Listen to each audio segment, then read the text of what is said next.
Good morning, gardeners. And today I want to share with you the way I made my compost tea or stinky tea or whatever you want to call it. But literally, I want to share the way I do it. And I don't claim anything, but I told you the things I do that work for me and that has given me success in my garden or my food forest. I about to do a lot of planting in all my fall vegetables, and this tea that you see right here is being brewing for over a year, and I'm gonna explain to you why I leave it that long. But first I'm gonna show you I'm gonna share with you what I use, the ingredients I use.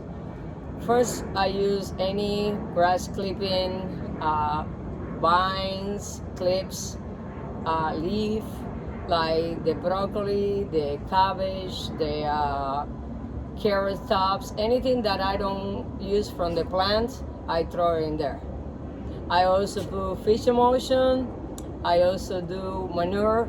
At the time that I did this, I had cow manure, so I use, like, I would say between 2 and 3 pounds of cow manure. I put that in there. I also put a little bit of compost and worm casting, and I use melassa. And melassa kind of feed the microbes, and then it kind of help them to get going.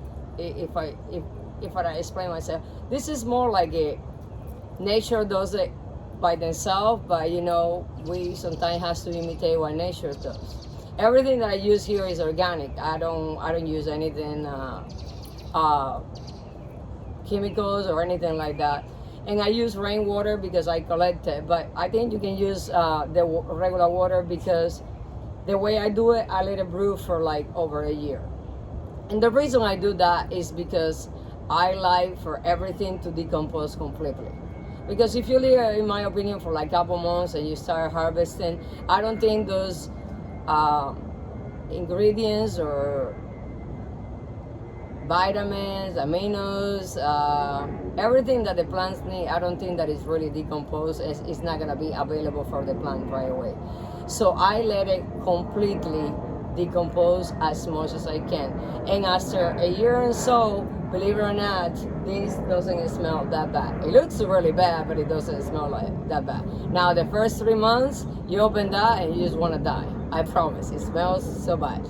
But let's get into it. So after I use that, I kind of come every month and I stir it every week, like 3 or 4 times every week to keep it going. When it gets too hot, I cover it so it doesn't cook the microbes.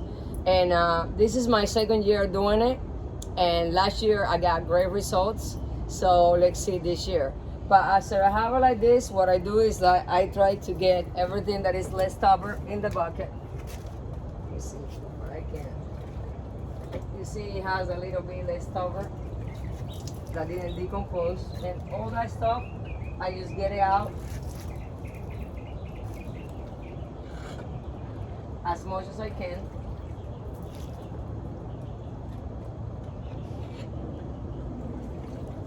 So you got the idea. So I get as much as I can out, and then I get rainwater in a bucket, about almost, I need a little bit more because I almost do like 3/4 of that bucket, which is like, it's like 5 gallons. And then I do 4 parts, 1 part of this. Because this stuff, in my opinion, probably is very strong. So you don't want it that strong, that will kill your plants, but you can see. And then I come back, I make sure it's mixed really good.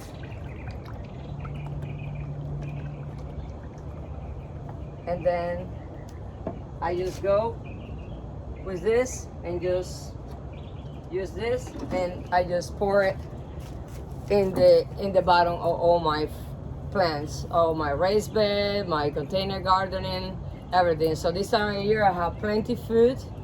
I don't have to use anything. I don't have to buy anything. So yes, you wait a little bit, but a little goes a long way. And I can promise you it works. At least it has worked for me, especially with like leafy greens like broccoli, bok choy, lettuce, cabbage, anything in that family, arugula, and but I use it for everything. And for sure I can tell you, it doesn't damage your plants. If you mix it like that, you don't want it to be too strong, that it would be too much for the plants to handle. But I think the key is the ingredients and also the time that I let it decompose. Everything decomposed to nothing. If you see when I first made this one, it was like loaded with like so many fruits and plants and clippings and clips, like pieces of trunks from some fruit trees that I cut. And now everything is vanished to what you see right there, which is almost nothing. As always, if you like my content, please like and subscribe. And I think it's an easy way, if you have the space to do it, because it'll save you money and you just using the resources that you have around. I added some extra stuff because I wanna give it more nitrogens, because I use it a lot in my vegetable gardening part than in my fruit trees. But you can do it just with whatever you have left over. Coffee ground, I use that too. I mean, it's a lot of things that you can add to it, and over a period or a year and so, everything will decompose and it will liquefy. Thank you so much. Have a great day. Go out there, do something. Nature is gonna surprise you. I see you guys in the next video. Bye now.